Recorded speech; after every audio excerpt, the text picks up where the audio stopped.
Assalamualaikum warahmatullahi wabarakatuh. Alhamdulillah wassalatu wassalamu ala Rasulillah wa ala alihi washabihi wa mawalah. La haula wala quwwata illa billah. Subhanaka la ilma lana illa ma 'allamtana innaka antal alimul hakim. Rabbi shrah li sadri wa yassir li amri wahlul 'uqdatam min lisani yafqahu qawli. Amin ya rabbal alamin. Ya, langsung saja ya kita masuk ke hadis yang ke-24. A'udzu billahi minasyaitonir rajim. Bismillahirrahmanirrahim. Qala al-musannifu rahimahullah ta'ala wa nafa'ana bihi wa bi ulumihi wa bi ulumi sa'iri sholihin wa bi ulumi masyayikhina fid dharain amin ya rabbal alamin. Al-haditsu ar-rabi'u wal 20. Hadis yang ke-24. An Anas bin Malik radhiyallahu ta'ala anhu, anin Nabi sallallahu alaihi wasallam annahu qala idza kana yaumul qiyamati nada munadin ainal muraun wa ainal mukhlisun qumu wa hatu a'malakum wa khudu ujurakum min sayyidikum. Qala nabiyyu alaihi salatu wassalamu la nasiba lil muraina min a'malihim syai'an illa hasratan wa nadamatan wa saqawatan. Hadis ini diriwayatkan oleh sahabat Anas bin Malik radhiyallahu taala anhu dari Nabi sallallahu alaihi wasallam bahwasanya Nabi bersabda, ketika di hari kiamat nanti ada sebuah panggilan, ya, mana orang-orang yang riya serta mana orang-orang yang ikhlas. Berdirilah dan ambillah hatu itu haturkan, datangkanlah, dan datangkanlah amal-amal kalian. Kemudian ambillah pahala-pahala kalian dari Tuhan kalian. Kemudian di sini Nabi alaihi salatu wasallam bersabda, bagi orang yang riya itu tidak punya bagian sama sekali dari amal mereka sedikit pun kecuali kerugian, penyesalan dan syakawah. Syakawah tadi apa artinya saya kok lupa. Ya semacam penyesalan juga sih.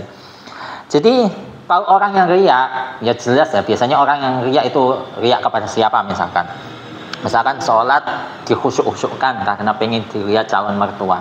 Ya berarti sayyidnya itu ya calon mertuanya itu ketika ayo coba datangkan amal kalian dan ambil pahala kalian dari mertua kalian. Ya pahalanya ya cuma sebatas dipuji. Oh, calon menantu saya ini orangnya ternyata khusyuk. Ya pahalanya cuma itu saja. Tapi kalau orang yang ikhlas itu kan lillahi ta'ala. Berarti sayyidnya itu Allah. Berarti mereka mendapatkan pahala dari Allah. Ya, berarti pahalanya terserah Allah. Tapi kalau yang dijadikan sasaran amal itu adalah makhluk, yaitu tadi yang mereka dapatkan itu mungkin hanya sebatas pujian atau mungkin sebatas ya uang, pangkat, jabatan, yang sesuatu yang remeh gitu. Jadi mereka itu diperlakukan seperti itu. Orang yang ikhlas serta orang yang riya. Nah, sedangkan untuk bagiannya yang orang riya itu tidak ada sedikit pun kecuali hanya penyesalan, kerugian dan syakawah. Syakawah tadi apa? Lupa saya artinya. Summa qala an-nabi alaihi salatu wassalamu ya bani Adam al-ikhlas ya. Kemudian di sini Nabi alaihi salatu wassalamu bersabda, wahai manusia, ikhlas. Kalian kalau amal itu yang ikhlas ya. Jadi di sini Rasulullah itu menekankan amal kita itu untuk ikhlas. Dan sebagaimana kita tahu bahwa tingkatan ikhlas itu ada 3 ya. Tingkatan pertama atau yang paling tinggi yaitu kita beramal itu pure. Kita serahkan kepada Allah. Kita tidak mengharapkan surga, tidak mengharapkan neraka. Kemudian kita tidak mengharapkan dari amal itu khasiatnya itu apa. Biasanya kan kalau kita mengamalkan amalan ini tuh khasiatnya mendatangkan rezeki, memperlancar urusan dan yang lain sebagainya, itu kita tidak mengharapkan itu, tapi pure terserah Allah yang membalas. Nah, itu untuk ikhlas tingkat tertinggi, tingkat pertama. Kemudian ikhlas yang tingkat kedua itu masih kalah lah sama level yang pertama, yaitu orang beramal kepingin dibalas dengan surga atau kepingin terhindar dari neraka. Itu ikhlas tingkatan kedua. Kemudian yang tingkatan ketiga yang paling rendah yaitu ikhlas karena itu tadi, ini khasiat amalnya itu apa? Mendatangkan rezeki, memperlancar apa gitu. Itu ya masih disebut ikhlas sih, tapi tingkatan yang paling rendah.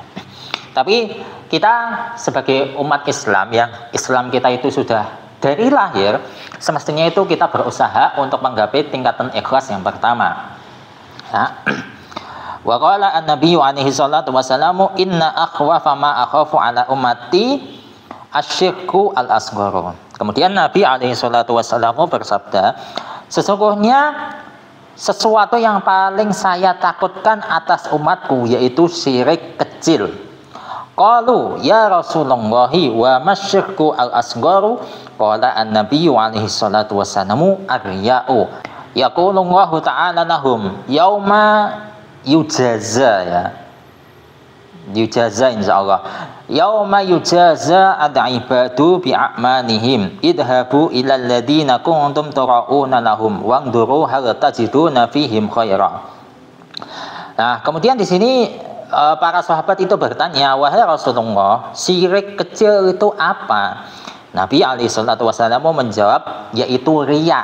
Ya, Allah Ta'ala berfirman kepada mereka, pada hari di mana para hamba itu dikasih pahala atau dikasih balasan dengan amal mereka, pergilah kalian semua menuju orang yang kalian riyai, yang kalian cari muka di hadapan mereka, dan lihatlah apakah kalian itu akan mendapatkan kebaikan pada mereka.